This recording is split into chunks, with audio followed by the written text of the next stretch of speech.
بسم اللہ الرحمن الرحیم والصلاة والسلام علی رسول کریم وعلی آلہ وصحبہ اجمعین ما بعد فاعوذ باللہ من الشیطان الرجیم بسم اللہ الرحمن الرحیم من عمل صالحا من ذکر او انثى وهو مؤمن فلنحيينه حیاتا طیبہ ولنجزینهم اجرهم بأحسن ما كانوا يعملون وقال النبی صلی اللہ تعالی علیہ وسلم یا ابا سفیان جئتكم بكرامة الدنيا والآخرة وقال النبي صلى الله تعالى عليه وسلم إن الله بعثني كافة للناس رحمة فأدوا عني أو كما قال صلى الله تعالى. میرے محترم بھائی اور دوستو، اس وقت اللہ کا ایک بہت بڑا فریضہ ہماری طرف مرجع ہے جس کو روزہ کہتے ہیں. صوم کا لفظ بھی قرآن میں آیا ہے اور سیام کا لفظ بھی قرآن میں.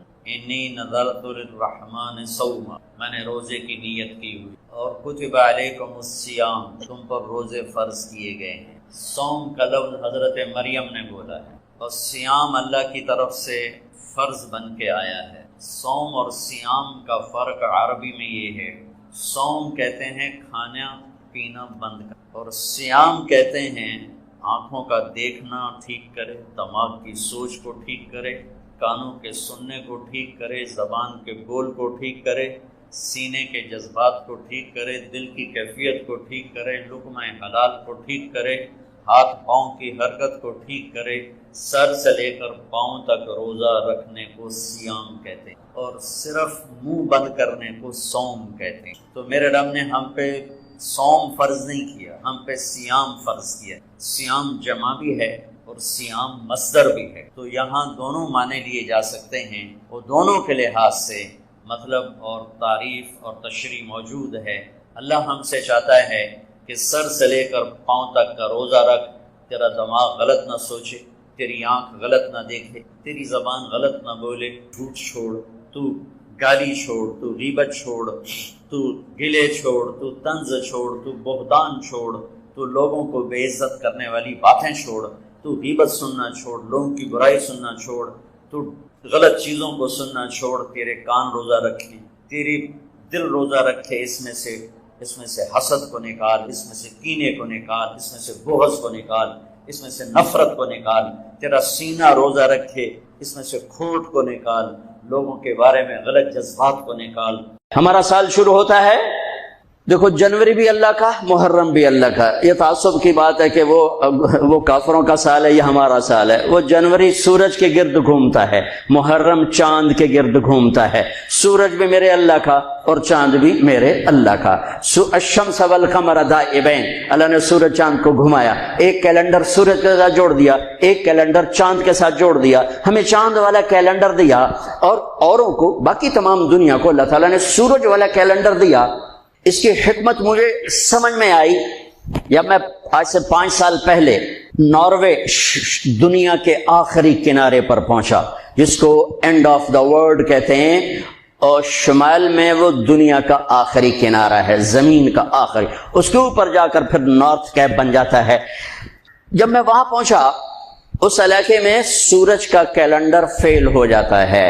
2 مہینے سورج نہیں نکلتا اور 2 مہینے سورج نہیں ڈوبتا. تو سورج کا کیلنڈر ناروے سے 2 گھنٹے کی فلائٹ پر جا کر فیل ہو جاتا ہے. آٹوا آخری شہر ہے اور پھر وہاں سے 6 گھنٹے کا سفر ہے جہاں اللہ نے مجھے پہنچایا. اور میں نے وہ دنیا کا آخری کنارہ دیکھا. اللہ کی مخلوق بہت دیکھی، پر 2 مخلوق کو دیکھ کر جو میرے اوپر اللہ کے خالق ہونے کی ہیبت طاری ہوئی، وہ میں کبھی نہیں بھلا سکتا. شاید ہزاروں کتابیں پڑھ کر بھی میں اللہ کے خالق ہونے کی ہیبت کا احساس نہ کر سکتا جیسا میں نے 2 اللہ کی مخلوق کو دیکھ کر میرے اوپر ہیبت طاری ہوئی کہ کتنا بڑا خالق. بلا وہو الخلاق العلیم، کتنا بڑا خالق. ایک ہمالیہ پہاڑ کو دیکھا، اس کی چوٹی ننگی تھی، سارا سلسلہ ننگا تھا. کئی 100 میل کا پہاڑی سلسلہ سال میں 15-20 دن کے لیے کھلا ہوتا ہے، ورنہ سارا سال بادلوں میں ڈھکا ہوتا ہے. تو ہماری فلائٹ جا رہی تھی کھٹمنڈو سے ڈھاکا. تو کیپٹن نے اعلان کیا کہ آج کے مسافر بڑے خوش قسمت ہیں کہ آج ہمالیہ اپنے پورے سلسلے کے ساتھ بالکل کھلا ہے. آپ دیکھ سکتے ہیں یہ سال میں 10-15 دن ہی کھلا ہوتا ہے، باقی بادلوں میں ڈھکا ہوتا ہے. جب میں ادھر بیٹھا تھا، جب اعلان سنا میں اس طرف گیا تو دیکھتے میں ایسے ہوا کہ میں نے اللہ کی ہیبت کا نظارہ جو وہاں دیکھا، ہزاروں کتابیں پڑھنے والا عالم مفسر وہ نہیں میں احساس کر سکتا، نہیں کر سکتا، میری آنکھیں پھٹ گئی اور میرے منہ سے بے ساختہ نکلا اللہ اکبر۔ مسجد میں نعرے لگوانا تو ویسی بڑی نادانی ہے کہ مسجد اللہ کا گھر، مسجد اللہ کا گھر، یہ ہمارے خطیب نعرے لگوا رہے ہوتے ہیں، نعرے لگوا رہے ہوتے ہیں۔ اللہ کے واسطے ان خطیبوں کو بھی سمجھاتا ہوں، آپ کو بھی سمجھاتا ہوں، مسجد نعرے لگانے کی جگہ نہیں ہے، نعرے لگانے تو کہیں باہر لگاؤ، مسجد میرے اللہ کا گھر ہے، مقام ادب ہے، مقام ادب ہے، یہ نعرے بازی کی جگہ نہیں ہے۔ اللہ اکبر، بالکل میری آنکھیں پھٹ گئی۔ اور دوسری دفعہ جب میں وہاں پہنچا شمالی آخری زمین کے کنارے پر، اور ایک دم میری نظر پڑی تو پھر میرے اوپر کپ کپی طاری ہوئی اور میرے منہ سے نکلا اللہ اکبر، یا اللہ تو کتنا بڑا ہے، تو کتنا بڑا ہے۔ وہاں جا کر مجھے پتا چلا کہ اللہ نے ہمیں چاند کا کیلنڈر کیوں دیا کہ وہاں سے لے کر اوپر تک سارے علاقے میں سورج کا کیلنڈر کہیں 2 مہینے کے لیے فیل ہو جاتا ہے، کہیں 4 مہینے کے لیے فیل ہو جاتا ہے، نہ نکلتا ہے جی، اور اگلے 4 مہینے میں ڈوبتا نہیں۔ تو اب رات ہے یا دن ہے کچھ پتہ نہیں، لیکن چاند وہاں پورے نظام کے ساتھ نکلتا بھی ہے، گھٹتا بھی ہے، بڑھتا بھی ہے، ڈوبتا بھی ہے۔ جب میں وہاں پہنچا مجھے نماز پڑھنی تھی، دن ہے کہ رات ہے، ویسے تو گھڑی موجود تھی پتہ ہے، لیکن جب آسمان کو دیکھا تو کچھ پتہ نہیں، چاند کو چمکتے دیکھا تو مجھے پتہ چلا کہ رات ہے، رات ہے۔ تو وہاں مجھے یہ بات سمجھ میں آئی کہ میرے نبی تو سارے عالم کے نبی ہیں، صرف بر صغیر کے نہیں، عرب کے نہیں، عجم کے نہیں، دنیا کے آخری کنارے میں اگر کوئی رہتا ہے تو میرے نبی کی نبوت کے سائے میں ہے، مانے یا نہ مانے۔ اگر اسے میرے نبی کی شریعت پہ چلنا ہے، نماز پڑھنی ہے، روزہ رکھنا ہے، تو چاند موجود ہے، چاند کو دیکھو، حساب لگاؤ، چاند موجود ہے تو رات ہے، چاند موجود نہیں تو دن ہے، چاہے اندھیرا ہو چاہے اجالا ہو، چاند کو دیکھتے جاؤ، ٹائم بناتے جاؤ، حساب سے چلتے جاؤ۔ وہاں جا کے مجھے پتا چلا کہ میرے رب نے اپنے حبیب کو چاند کا کیلنڈر کیوں دیا۔ ہمارا سال محرم سے شروع ہوتا ہے اور ایک بہت بڑے واقعے کے ساتھ وہ آ کر ہمارے دل دماغ پہ چوٹ مارتا ہے کہ زندگی اسی کی قیمتی ہے جو اللہ کو راضی کرتے ہوئے دو پہ لگا دے۔ وہ جانوروں سے بھی بدتر ہیں جو پیسے پر اپنے ایمان کو دو پہ لگاتے ہیں، جو چند ٹکوں پر اپنے ضمیر کے سودے کر دیتے ہیں، جو چند کوڑیوں پر اپنی غیرت کو سلا دیتے ہیں، جو تھوڑی دیر کی لذت کے پیچھے حیا کی قبا چاک کر دیتے ہیں، جو تھوڑی دیر کے مزوں کے پیچھے انسانیت کا لباس اتار کر درندے بن جاتے ہیں، بھیڑیے بن جاتے ہیں، ہوسناک بن جاتے ہیں۔ ان کے دیکھنے میں وائٹ کالر ہوتے ہیں، بڑے اجلے کپڑے ہوتے ہیں، لیکن میرے رب کی نظر میں وہ اس لباس میں انسان نہیں ہوتے، کچھ اور ہوتے ہیں، کچھ اور ہوتے ہیں، کچھ اور ہوتے ہیں، جو اللہ کے نام پہ لٹ جاتے ہیں، پٹ جاتے ہیں، بک جاتے ہیں۔ وہی میرے رب کی نظر میں محبوب بھی ہوتے ہیں، مقرب بھی ہوتے ہیں، پیارے بھی ہوتے ہیں، پسندیدہ بھی ہوتے ہیں۔ ہر سال محرم آ کر یہ صدا لگاتا ہے۔ میرا اللہ چاہتا تو میرے نبی کے نواسے کی شہادت سفر میں ہوتی، ربیع الاول میں ہوتی، 11 مہینے نہیں پڑے ہوئے، ربیع ثانی میں ہوتی، جمادی الاولیٰ میں ہوتی، جمادی ثانی میں ہوتی، رجب میں ہوتی، شعبان میں ہوتی، رمضان سب سے بہترین مہینہ رمضان میں ہوتی، شوال میں ہوتی، ذوالقعدہ میں ہوتی، ذوالحج میں۔ محرم میں کیوں رکھا ہے کہ ہر سال، ہر آنے والا سال ہم جو اندھے ہو کے گزر جاتے ہیں اپنے سال سے، اور جنوری کے سال میں سارے بیدار ہوتے ہیں، ٹھیک ہے، وہ بھی میرے اللہ کا بنایا ہوا ہے، یہ بھی میرے اللہ کا بنایا ہوا ہے، لیکن اس نے اس امت کی جھولی میں محرم کو ڈالا اور باقیوں کی جھولی میں جنوری کو ڈالا۔ اللہ تعالیٰ نے اس مہینے کے اندر، اگرچہ یہ مہینہ شروع سے کوئی مقدس چلا آ رہا ہے، محرم میں اللہ نے آدم علیہ السلام کی توبہ کو قبول کیا۔ محرم، اما ابا کی ملاقات ہوئی 10 محرم میدان عرفات میں۔ دوسرا بڑا واقعہ 10 محرم نوح علیہ السلام کی کشتی جودی پہاڑ پہ جا کر ٹکی۔ اس کے بعد تیسرا بڑا واقعہ 10 محرم موسیٰ علیہ السلام نے سمندر پار کیا اور فرعون ڈوبا۔ چوتھا بڑا واقعہ 10 محرم یونس علیہ السلام مچھلی کے پیٹ سے باہر نکالے گئے اور اللہ تعالیٰ نے ان کی حفاظت فرمائی۔ ایک پوری فہرست ہے، میں نے آپ کو 3-4 سنا دیے۔ اور پھر اس سب پر چھا گیا میرے نبی کے نواسے اور پورے خاندان کی شہادت۔ یہ کتنا بڑا خاندان ہے، پہلے یہ سنو۔ میرے نبی نے فرمایا، اللہ نے ساری کائنات کو دیکھا، پھر ان سب میں سے عربوں کو چھانٹ کے الگ کیا، پھر سارے عربوں کو دیکھا، اس میں سے مضر کو چھانٹ کے الگ کیا، پھر سارے مضر کو دیکھا، اس میں سے قریش کو چھانٹ کے الگ کیا، پھر سارے قریش کو دیکھا، اس میں سے ہاشم کو چھانٹ کے الگ کیا، پھر ساری ہاشم کی نسل کو دیکھا، اس میں سے میرے اللہ نے میرا انتخاب کیا۔ انا خیرکم ابا و نفسا، میرے جیسا عالی نسب کوئی نہیں، میرے جیسا عالی خاندان کوئی نہیں۔ عبداللہ سے آدم علیہ السلام تک کسی سے زنا نہیں ہوا، سب پاک دامن ہیں، سب پاک دامن ہیں، سب پاک دامن ہیں۔ میرے نبی پاکیزہ سلسلوں سے آئے اور ہر باپ کا ماتھا روشن ہو جاتا تھا جدھر میرے نبی کا نور جاتا تھا۔ ایک دن آدم علیہ السلام کے 10 بیٹے تھے، شیث علیہ السلام سے آپ کا سلسلہ نسب آدم علیہ السلام سے ملتا ہے، ان کا ماتھا روشن تھا۔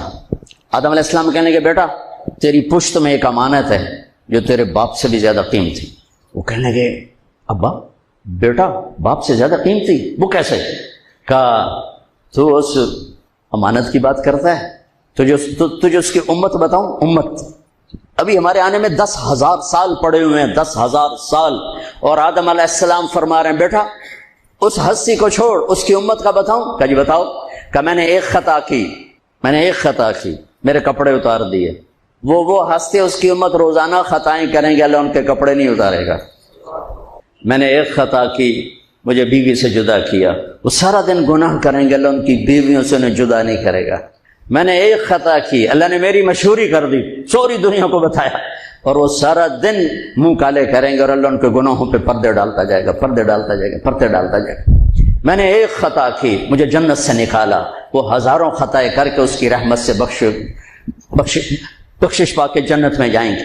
میں نے ایک خطا کی، میری توبہ کے لیے 40 برس لگے، اور وہ ساری خطائیں کر کر ایک بول بولیں گے اللہ معاف کر، اللہ ان کے سارے ہی معاف کرے، اللہ ان کے سارے ہی معاف کرے۔ ہر ایک کا ماتھا روشن ہو جاتا تھا، نور نبوت چمکتا نظر آتا تھا۔ اس لیے بہت بڑے علماء کی بڑی مضبوط دلائل ہیں کہ آزر، اگرچہ نسب نامے میں آزر ہی آتا ہے، لیکن آزر آپ کے چچا ہیں، باپ نہیں ہیں، چچا ہیں، چونکہ چچا کو بھی اب کہتے ہیں۔ باپ کے لیے والد کا لفظ ہے، والد صرف باپ کو کہتے ہیں، اور اب چاچے کو بھی کہتے ہیں، باپ کو بھی کہتے ہیں، دادے کو بھی کہتے ہیں۔ نعبد الہک و الہ آبائک ابراہیم و اسماعیل و اسحاق الہا واحدا۔ یعقوب علیہ السلام کی اولاد کہہ رہی کہ ہم آپ کے ابا کی کہ رب کی عبادت کریں گے۔ کون؟ ابراہیم، اسماعیل، اسحاق۔ ابراہیم دادا، اسماعیل چاچا، اسحاق والد۔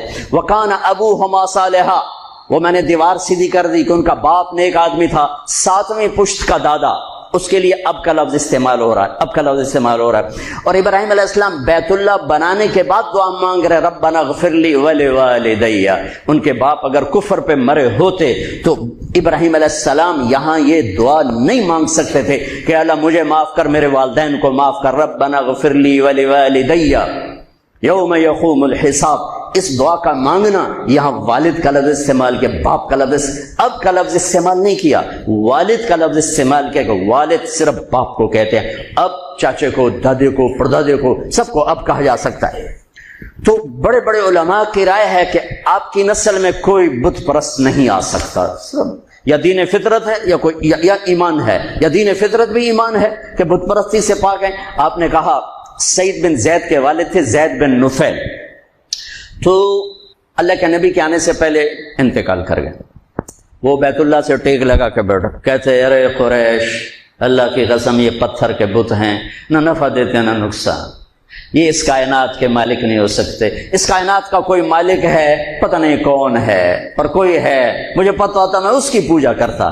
تو آپ نے سعید بن زید 10 مبشرہ میں سے 10 بڑے ٹاپ 10 صحابہ، ابو بکر جنتی، عمر جنتی، عثمان جنتی، علی جنتی، طلحہ جنتی، زبیر جنتی، سعد بن ابی وقاص جنتی، عبد الرحمن بن عوف جنتی، ابو عبیدہ جنتی، سعید بن زید یہ جنتی۔ تو آپ نے کہا سعید میں تیرے باپ زید کو جنت میں دیکھتا ہوں، تیرے باپ زید کو میں جنت میں دیکھتا ہوں کہ وہ بت پرستی سے بیزار رہے، تو میرے نبی کی نسل کوئی بت پرست نہیں آ سکتا جو آپ کی شان اور آپ کا مرتبہ ہے۔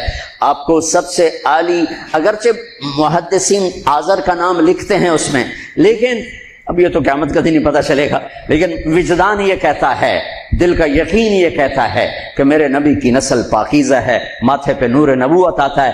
ہاشم بازار سے گزر رہے ہیں اور آگے ایک یہودی عورت آپ کو دیکھتی مدینے میں، وہ کہتی ہاشم ایک رات گزارو گے میرے ساتھ، ایک رات گزارو گے میرے ساتھ؟ وہ فرمانے لگے میں عزت دار سردار آدمی، تو مجھے برائی کی دعوت دیتی، یہ کیسے ہو سکتا ہے؟ وہیں ان کی شادی ہو گئی حضرت سلمہ بنو نجار میں، جو عبد المطلب کی والدہ۔ 3-4 دن گزرے تو وہ عورت بازار میں ملی تو آپ نے کہا کہ بی بی تو مجھے گناہ کی دعوت دیتی ہے تو شادی کر لے، وہاں تو شادیاں کثرت سے کرتے تھے، شادی کر لے۔ اس نے یوں دیکھا، کہنے لگی ہاشم مجھے غلط نہ سمجھو، میں بہت عزت دار ہوں، عزت دار ہوں، میں نے تیرے ماتھے پر آخری نبی کا نور دیکھا تھا، میرا جی چاہا وہ میرے پاس آ جائے، لیکن وہ تو سلمہ لے گئی، مجھے کوئی حاجت۔ دوسرا واقعہ آپ کے والد مبارک کے ساتھ پیش ہے، حضرت عبداللہ رضی اللہ تعالیٰ عنہ کے ساتھ پیش آیا۔ آپ بازار میں جا رہے ہیں، ایک عورت نے آپ کو دیکھا، کہنے لگی عبداللہ تیری جان بچنے پہ 100 اونٹ لگے تھے، 100 اونٹ، تو 100 اونٹ میں دیتی ہوں، ایک رات میرے ساتھ گزار لے، ایک رات۔ نور نبوت دیکھا تھا، نہیں نہیں میں عزت دار آدمی ہوں، میں یہ نہیں کر سکتا۔ بالکل دادے والا واقعہ پیش آیا۔ چند دن بعد حضرت آمنہ سے شادی ہو گئی، وہ نور نبوت ادھر منتقل ہو گیا۔ وہ بازار میں ملی خاتون، انہوں نے فرمایا شادی کر لے، تو اس نے یوں دیکھ کر کہا عبداللہ مجھے غلط نہ سمجھنا، میں عزت دار خاتون ہوں، تیرے ماتھے پہ آخری نبی کا نور تھا۔ وہ آمنہ لے گئی۔ محمد بن عبداللہ بن عبد المطلب بن ہاشم بن عبد مناف بن قصی بن کلاب بن مرہ بن کعب بن لوی بن غالب بن فہر بن مالک بن نضر بن کنانہ بن خزیمہ بن مدرکہ بن الیاس بن مدر بن نزار بن معد بن عدنان بن عود بن حمیسہ بن سلیمان بن عوس بن بوز بن قموال بن عدی بن عوام بن ناشد بن حزا بن بلداس بن یدلاف بن طابخ بن جاہم بن ناحش بن ماقی بن عیفی بن عبقر بن عبید بن الدعاء بن حمدان بن سمبر بن یثربی بن یحزن بن یلحن بن ارعوا بن عید بن زیشان بن عیسر بن اقناط بن ایہام بن مقصر بن ناحد بن زار بن سمی بن مزی بن عوض بن عرام بن قیدار بن اسماعیل بن ابراہیم بن طارق بن ناحور بن سرود بن رعود بن فائد بن عابر بن ارفشاد بن سام بن نوح بن لامح بن متوشال بن ادریس بن یرد بن ملحل ایل بن قینان بن آنوش بن شیس و بن آدم علیہ السلام۔ یہ کائنات کا افضل ترین سلسلہ نسب ہے، سب سے اعلیٰ، سب سے اعلیٰ۔ پھر میرے نبی نے فرمایا انا خیرکم ابن و نفسا، مجھ سے اعلی نسب حسب خاندان کوئی نہیں۔ 400 سال آگے کی سنو، موجود 400 سال آگے، نسل 400 سال آگے جا چکی ہوں۔ بنو عباس کا دور ہے، 300 سال 400 سال جو کہ ابن جوزی نے واقعہ لکھا ہے، وہ 5ویں صدی کے عالم ہیں۔ ہرات میں ایک سید خاندان، خامد کا انتقال ہو گیا، عورت چھوٹے چھوٹے بچیاں بیوہ ہو کے ان نقل مکانی کی اور سمرقند پہنچی، پناہ کی تلاش۔ وہاں پتہ کیا کوئی سخی، تو انہوں نے کہا یہاں 2 بڑے لوگ ہیں، ایک جو حاکم سمرقند ہے مسلمان ہے، اور ایک ایرانی ہے آتش پرست آگ کا پجاری، وہ بھی بڑا سخی ہے۔ تو ان کے جی میں ہے وہ تو غیر مذہب ہے، مجھے کیا پناہ دے گا؟ تو حاکم کے پاس گئیں کہ میں سید ہوں، آل رسول ہوں، لیکن میں مصیبت زدہ ہوں، میری مدد کر۔ اس نے پوچھا تیرے پاس کوئی پرچہ ہے؟ چونکہ اکثر سادات کے گھروں میں سارا وہ نسب نامہ لکھا ہوتا ہے، تیرے پاس کوئی پرچہ ہے؟ ان کو میں پردیسن، میرے پاس تو کچھ نہیں۔ وہ کہنے لگا کہ پھر یہاں تو ہر چوتھا آدمی کہتا ہے میں سید ہوں۔ تو وہ وہاں سے آئیں اور گئیں، پارسی کے دروازے پر دستک دی۔ وہ باہر نکلا کہ میں مسلمانوں کے نبی کی اولاد میں سے، اور میں مصیبت، میری مدد کرو، اور میری بچیاں فلاں سرائے میں ہیں۔ اس نے اپنی بیگم کو اس وقت ساتھ بھیجا، بچیوں کو لے کر آیا، ان کو گھر میں ٹھہرایا، کھانا کھلایا، آرام کے سلا دیا۔ رات کو حاکم وقت نے خواب دیکھا کہ جناب رسول اللہ صلی اللہ علیہ وسلم جنت میں ایک سونے کا محل ہے، اس کے سامنے کھڑے ہوئے ہیں، اور یہ حاکم وقت آ کر پوچھتا ہے یا رسول اللہ یہ محل کس کا ہے؟ تو آپ نے ارشاد فرمایا یہ ایک ایمان والے کا ہے۔ وہ کہتا ہے یا رسول اللہ میں بھی ایمان والا ہوں۔ تو آپ نے فرمایا تو اپنے ایمان پر کوئی سند دکھا، مجھے کوئی سند دکھا کہ تو ایمان والا ہے۔ تو وہ کانپ اٹھا۔ تو آپ نے فرمایا میری بیٹی تیرے پاس آئی اور تو نے اس سے سند مانگی، دور ہو جا میری نظروں سے۔ اس کی جو آنکھ کھلی تو اس کی تو ہال دھاڑ مچ گئی، اس نے کہا ابھی میں تو لٹا گیا، وہ کتنے گئی، وہ بی بی کتنے گئی، وہ 902 کتنے گئی۔ لوگوں نے وہ پارسی سردار لے گیا، آگ کا پجاری، جو دھاڑ دھاڑ بوا کٹیا، انہیں کہ رات کو اتنی خوفناک دروازے پر دستک، وہ باہر نکل کر دیکھا تو حاکم ننگے سر ننگے پاؤں، حاج اے بھائی وہ مہمان مجھے دے دے، وہ مہمان مجھے دے دے۔ اس نے کہا حضور بن دیکھا سودا کیا تھا، اب تو دیکھ لیا ہے، اب واپس نہیں ہوں گے۔ انہوں نے کہا میں تمہیں 300 دینار دیتا ہوں، 300 دینار کئی کروڑ روپے، کئی کروڑ روپیہ، میں تمہیں 300 دینار دیتا ہوں۔ کہا تو میں نے سارا جہان دے دے، یہ سودا ہوں نہیں واپس ہو سکتا۔ پھر اس نے کہا تمہیں بتاؤں، میں کلمہ پڑھ چکا ہوں، میرا سارا گھر کلمہ پڑھ چکا ہے، کہ جو خواب تو نے دیکھا وہی خواب میں نے دیکھا۔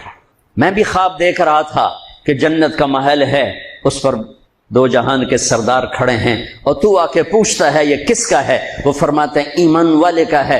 تو کہتا ہے میں ایمان والا ہوں، تو نبی تجھ سے سند مانگتے ہیں، تجھے رد کرتے اور میری طرف متوجہ ہو کر فرماتے ہیں تو نے میری بیٹی کو ٹھکانا، تو نے میری بیٹی کو ٹھکانا دیا، جا تو اور تیرا سارا خاندان بخشا گیا، سب جنت ہی۔ کہ میں نے اٹھتے ہی کلمہ پڑھ لیا ہے، میں ایمان لا چکا ہوں۔ اور سبحان اللہ، اللہ کے صفاتی ناموں میں سب سے بڑے نام دو ہیں، رحمان اور رحیم۔ سارے بڑے ہیں لیکن ان میں سب سے بڑے یہ دو نام ہیں، الرحمن الرحیم۔ قرآن میں ایک ہی صورت شروع ہوئی ہے الرحمن سے، تو اس کو قرآن کی دلہن کہتے ہیں علماء، الرحمن۔ تو اللہ نے بسم اللہ الرحمن الرحیم، الحمدللہ رب العالمین، الرحمن الرحیم، ہمیں تسلی دینے کے لیے کہ میں رحمان و رحیم ہوں۔ چونکہ قرآن قانون بتائے گا، زندگی کا طریقہ بتائے گا، تو مجھے یاد کرنا میں رحمان و رحیم ہوں، کوئی سخت بات نہیں ہوگی۔ لا یکلف اللہ نفسا الا وسعها، کوئی ایسی بات نہیں کہوں گا جو تم نہ کر سکو۔ ہاں نفس بگڑ جائے تو وہ تو اور بات، وہ اللہ کا انکار کر دیتے۔ یعنی قربان جائیں، سورہ بقرہ کا جو آخر ہے اور سورۃ فاتحہ، ہمارے نبی نے فرمایا یہ اللہ نے مجھے عرش کے خزانوں سے یہ کلام دے۔ اس کو جبریل لے کر نہیں آیا، جبریل آئے ساتھ ایک فرشتہ آیا اسپیشل یہ دو کلام لے کر، للہ ما فی السماوات سے لے کر فانصرنا علی القوم الکافرین اور سورۃ فاتحہ۔ سورۃ فاتحہ سارے قرآن کا خلاصہ ہے، ساری آسمانی کتابوں کا خلاصہ قرآن ہے، اور قرآن کا خلاصہ سورۃ فاتحہ ہے، اور سورۃ فاتحہ کا خلاصہ ہے ایاک نعبد و ایاک نستعین، صرف تیری بندگی اور تجھ سے مانگنا۔ میں تو جہالت کا دور ہے، قبروں گرے پڑے ہیں، پیروں کے سب پاؤں میں پڑے پڑے ہیں، سائیں تسی سب کچھ کر سکتے ہو، کوئی اللہ کے سوا بھی کچھ کر سکتا ہے؟ کوئی جسے جس وقت پکارو اسی وقت جواب دے، وہ تو صرف اللہ ہے اور تو کوئی نہیں۔ جو پیدا بھی ہوا، جو مر بھی گیا، وہ کیسے حاجت روا ہو سکتا ہے؟ وہ صرف اللہ ہے۔ میں نے کہا الرحمن ہوں الرحیم ہوں، تم پر کوئی مشکل نہیں ڈالوں گا۔ اور آگے سنیے، وہ پچھلا مضمون چھوڑ دیتا ہوں پھر بات لمبی ہو جائے گی۔ اللہ نے ہمیں دعا کیا سکھائی، دعا کیا سکھائی؟ ربنا لا تؤاخذنا ان نسینا او اخطانا، یا اللہ کبھی جان بوجھ کے غلطی ہوگی، کبھی بھول چوک سے ہوگی، میری پکڑ نہ کریں۔ اللہ کہہ رہا ہے کہ اے منگو میرے کو لو۔ آپ کے پاس کوئی ڈاکٹر آئے کہ جی کبھی گڑبڑ جان بوجھ کے ہوگی، کبھی غلطی سے ہوگی، لیکن مجھے نکالنا نہیں، کیا خیال ہے؟ خود آپ پہ چلان ہو جائے گا میاں ادریس کا۔ تو وہ شہنشاہ کہہ رہا ہے میں قربان جاؤں، کہہ رہا مجھ سے مانگو۔ پیچھے جو مضمون ہے نا اس میں ہے اطاعت کا حکم ہے، سمعنا و اطعنا، یا اللہ مان لیا، سر جھکا لیا۔ تو اب اس میں کوئی مشکل نہ ہو تو اللہ کہہ رہا ہے منگو، لا تؤاخذنا ان نسینا او اخطانا۔ مواخذہ ہوتا ہے کہ پوچھ گچھ بھی نہ کرے، پوچھ گچھ کر کے چھوڑ دے اس کو، وہ مواخذہ میں آ جاتا ہے، وہ پکڑ میں آ جاتا ہے۔ لا تؤاخذنا، یا اللہ نہ پوچھی تو نہ بلاویں، ان نسینا کبھی بھول کے ہوگا، اور اخطانا کبھی خطا ہوگی جان بوجھ کے ہوگی۔ بتاؤ یہ شرط کے ساتھ کوئی کہیں نوکری کر سکتا؟ اگلی سنو، ربنا لا تحملنا، ربنا لا تحمل علینا اسرا کما حملتہ علی الذین من قبلنا۔ سبحان اللہ، یا اللہ جو پہلوں کو تو نے اوکھے اوکھے حکم دیے تھے ہمیں نہ سنائیں، ہمیں سوکھے سوکھے سنائیں۔ ایک مراسی بیمار ہو گیا، بخار ہو گیا، نام تھا اس کا ایوب، ہفتہ بخار نہیں لتھا، وہ آخر لگا یا اللہ بھلی تو نہیں پہ گئے، میں ایوب نبی نہیں، ایوب مراسی ہاں، اے میرا بخار تھا لے جا۔ تو اللہ نے ہمیں، میں قربان جاؤں، کہہ رہا ہے یہ مانگو کہ آپ سے آ کر کوئی ڈاکٹر جی جو کام مشکل ہونا وہ نا مجھے بتانا، سوکھے سوکھے کام بتانا، تو اسے کہو گے اور آ جانا پہ بارودے چڑھ جا، اور اللہ کہہ رہا ہے مجھ سے مانگو میں قربان جا کہ یا اللہ جو تم نے پہلوں کو بڑے مشکل مشکل حکم دیے تھے نا وہ نہ ہمیں دینا، سوکھے سوکھے دینا۔ بات تو مکمل ہوگی نہیں، اور مانگو کیا؟ ربنا لا تحملنا ما لا طاقت لنا بہ، یا اللہ چاہے کم سوکھا ہی ہوئے اور میں نہ کر سکا وہ بھی نہ آکھیں۔ اب بتاؤ اس سے زیادہ کیا اپنے رب کی رحمت بتاؤ؟ اس لیے آپ نے کہا یہ عرش کے خزانوں میں سے کلام ہے۔ اور اس کے بعد اتنی چھوٹ لے کر پھر تو اس کو ڈیلی ویجز پہ بھی کوئی نہیں رکھتا، پر چلو آپ ڈیلی ویجز پہ رکھ لیں، لیکن آگے جب تنخواہ کا معاملہ ہے تو اللہ کہتا مانگو، صلہ مانگو، تنخواہ مانگو، واعف عنا واغفر لنا وارحمنا انت مولانا فانصرنا علی القوم الکافرین۔ جو فرسٹ آیا ہو کسی بھی امتحان میں اس کو جیسے فل پروٹوکول دیا جاتا ہے، دعا میں اللہ نے فل پروٹوکول دیا ہے کہ میں نے خود ہی تمہیں یہ چھوٹیں دی ہیں، اب تم کہیں ڈر نہ جانا کہ پتہ نہیں کچھ ملے گا بھی صحیح کہ نہیں، مانگو واعف عنا۔ پہلا کام یہ ہے کہ ہمارے گناہوں کا نشان مٹا دے۔ نشان مٹانے کو عفو کہتے ہیں، نشان مٹانا اس کو عفو کہتے ہیں، معافی نہیں کہتے، نشان مٹانا کا پہلا کام یہ کر کہ یہاں جو کچھ لکھا گیا نا پٹھے پاسے انہوں مٹا دے۔ واغفر لنا، دوسرا یہ کر کہ ہمیں معاف کر دے۔ تیسرا یہ کر ورحمنا، سنو جنت ہی دے۔ اور شاید تمہارے دلوں میں یہ بات آ گئی ہو ڈھیر مانگ لیا ہے، کہتے ہیں کم الٹا نہ ہو جاوے، تو تسلی کے لیے ایک جملہ انت مولانا، تو ہی تو ہمارا مولا ہے، تجھ سے نہ مانگے تو اور کس سے مانگے؟ چلو ایک اور بھی مانگ لو، پوری صرف جنت پہ تمہارا گزارا نہیں ہوگا، دنیا میں بھی عزت چاہیے، فانصرنا علی القوم الکافرین، ہمیں دنیا میں کفار پہ عزت عطا فرما۔ سبحان اللہ۔ تو اللہ سے جڑنے کے بغیر روح مکمل نہیں، اور کھانے کے احتیاط کے بغیر جسم مکمل نہیں، میڈیسن سے نہیں یہ مکمل ہوتا۔ تو روح کو اللہ سے جوڑنا ہے، اس کے لیے کتاب اللہ ہے اور رسول اللہ ہے۔ قل ان کنتم تحبون اللہ فاتبعونی، اگر دعویٰ کرتے ہو کہ ہمیں اللہ سے بڑا عشق ہے تو میری غلامی میں آؤ، اللہ کہہ رہے ہیں ان سے کہو کہ میری غلامی میں آؤ، میرے بن کے دکھاؤ، یحببکم اللہ، پھر میں تم سے پیار کروں گا۔ تو واحد ہمارے نبی ہیں جن کی پوری زندگی پیدائش سے وفات تک محفوظ ہے۔ یعنی ایک معمولی سی بات، جب آپ کسی کو بلاتے تھے جیسے مرضی بلائیں، لیکن حدیث میں آتا ہے جب آپ کسی کو بلاتے تھے تو ایسے کر کے بلاتے، ایسے نہیں کرتے تھے۔ کتنی چھوٹی بات، ایسے نہیں کرتے تھے، ایسے کرتے۔ انگلی اٹھانا ایک عیب سمجھا جاتا ہے، آپ ایسے کر کے بلاتے تھے۔ اتنی چھوٹی چھوٹی باتیں بھی لکھی پڑی۔ جب آپ کو کوئی بلاتا تھا ادھر سے یا رسول اللہ تو آپ ایسے نہیں کرتے تھے۔ اب یہ ساتھی کھڑا ہے، یہ مجھ سے کہے مولوی صاحب تو میں اتنا ہی کروں، ادھر والا کوئی کہے مولوی صاحب تو میں اتنا کروں گا۔ اور جب میرے نبی کو کوئی بلاتا تھا یا رسول اللہ تو آپ ایسے کرتے تھے، پورا سینہ دیتے تھے، گردن نہیں۔